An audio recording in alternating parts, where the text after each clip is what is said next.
રસ્તા પર નીકળવાના હો તો થોડા ચેતીને જજો, કારણ કે અમદાવાદમાં ભૂવા પડવાનો સિલસિલો યથાવત છે। જી હા, શહેરના પલ્લવ 4 રસ્તા પાસે પડ્યો મસમોટો ભૂવો। ડ્રેનેજ લાઇન ઉપરની જમીન બેસી જતા ભૂવો પડ્યો।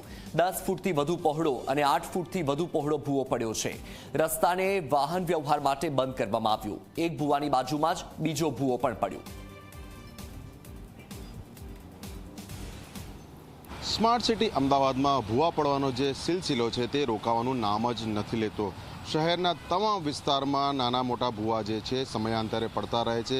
વધુ એક મોટો ભૂવો શહેરના પશ્ચિમ વિસ્તારમાં પલ્લવ 4 રસ્તા નજીક જે રન્ના પાર્ક તરફ જવાનો વિસ્તાર છે ત્યાં પડ્યો છે। આપ જોઈ શકો છો, વિશાળ ડ્રેનેજ લાઇન છે અને પૂર પ્રવાહમાં જે ડ્રેનેજનો પ્રવાહ છે તે પસાર થઈ રહ્યો છે। એટલે જે પ્રમાણેનું ખોદકામ કરવામાં આવ્યું છે ભૂવો પડ્યા બાદનું, અને ફક્ત આ એક મોટું નહીં, તે બાદ પાછળની તરફ કેમેરા પર્સનને કહીશ, બીજો વિશાળ ભૂવો તેનાથી ફક્ત ગણતરીના ફૂટ પર જ છે। આપ જોઈ શકો છો, અતિ વિશાળ જે માટીનો જે લેયર હતું તે જમીનની અંદર ધસી ગયું છે। એટલે આ બાજુ પણ વિશાળ ડ્રેનેજ લાઇન નીચેથી પસાર થઈ રહી છે અને આ જ મોટું કારણ છે અમદાવાદ શહેરમાં વારે વારે ભૂવા પડવાનું। જે ડ્રેનેજ લાઇનો છે તે જૂની થઈ ગઈ છે અને આ જે મેઇન હોલ છે તેની નીચે જે માટીનું જે બાંધકામ કરેલું છે તે આપ જોઈ શકો છો, તેમાંથી સમયાંતરે જે ગેસ ગળતર થતો હોય છે અને માટીનું જે ધોવાણ થતું હોય છે, કોઈ પણ સમયે શહેરના કોઈ પણ વિસ્તારમાં આ જ પ્રમાણે જે ડ્રેનેજ લાઇનો આવેલી છે તેની મેઇન ચેમ્બરની આસપાસ મહત્તમ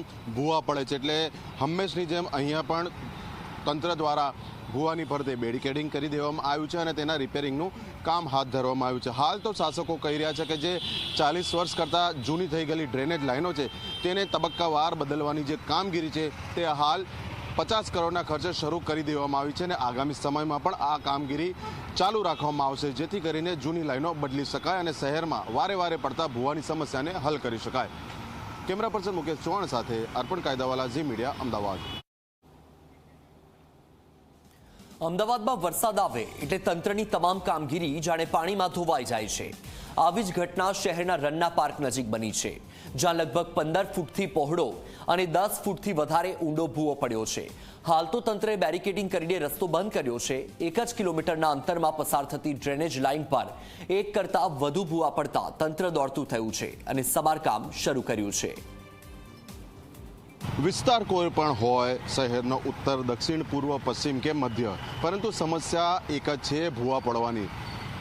એક વિશાળ ભૂવો રન્ના પાર્ક વિસ્તારમાં વધુ એક પડ્યો છે અને આપ જોઈ શકો છો, આ અતિ વિશાળ ભૂવો લગભગ 15 ફૂટ કરતાં પણ ઊંડો છે અને એટલી જ પહોળાઈનો આ અતિ વિશાળ ભૂવો પલ્લવ 4 રસ્તાથી રન્ના પાર્ક તરફ જવાનો જે મુખ્ય રોડ છે ત્યાં અતિ વિશાળ ડ્રેનેજ લાઇન છે। એટલે એક અહેવાલ અમે તમને પલ્લવ 4 રસ્તા ખાતેનો બતાવ્યો અને લગભગ 1 કિલોમીટરના અંતરની અંદર જ એ જ ડ્રેનેજ લાઇન પર આ બીજો તેનાથી પણ વધુ મોટો ભૂવો અહીંયા પડ્યો છે અને તંત્ર દ્વારા તેનું રિપેરિંગ શરૂ કરવામાં આવ્યું છે। એટલે આપ જોઈ શકો છો, શહેર આધુનિકીકરણ તરફ વધી રહ્યું છે, પરંતુ તેની જે ડ્રેનેજ લાઇનો છે તે વર્ષો જૂની થઈ ગઈ છે અને તેનું જ આ એકમાત્ર કારણ છે કે કોઈ પણ સમયે માર્ગો બેસી જાય છે અને જે મેન હોલ છે તે આખા તૂટી જાય છે। એટલે અહીંયા પણ તંત્રએ બેરિકેડિંગ કર્યું છે જેથી કોઈ અન્ય દુર્ઘટના ન સર્જાય અને આ ભૂવાના રિપેરિંગની કામગીરી હાથ ધરી છે। એટલે વર્ષે દિવસે કોઈ પણ અંદાજ ન આવે, જેની કોઈ કલ્પના નથી,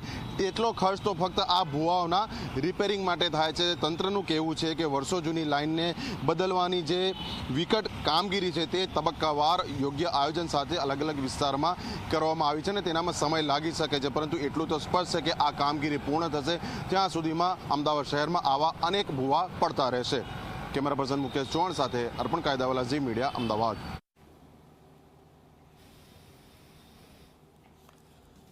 તમારી ટીવી સ્ક્રીન પર તમે બે દ્રશ્યો જોઈ રહ્યા છો। આ બંને દ્રશ્યો અમદાવાદના જ છે, પલ્લવ 4 રસ્તા વિસ્તારના દ્રશ્યો અને રન્ના પાર્ક વિસ્તારના દ્રશ્યો। દ્રશ્યોમાં તમે જુઓ કે કેવા મસમોટા ભૂવા પડી ગયા છે। વરસાદ પડતાની સાથે જ અમદાવાદ તંત્રની જે કામગીરી છે તેની પોલ સતત ખુલી રહી છે। લોકો પરેશાન થઈ રહ્યા છે અને આ દ્રશ્યોમાં પણ તમે જોઈ શકો છો, અમદાવાદના લોકો માટે આ દ્રશ્યો નવાઈની વાત નથી, કારણ કે જ્યારે જ્યારે વરસાદની શરૂઆત થાય છે અને ચોમાસામાં વરસાદ નથી આવ્યો તેવા દિવસોમાં પણ ભૂવા પડવાનો સિલસિલો યથાવત હતો। ફરી એકવાર આ જ પ્રકારની સ્થિતિ।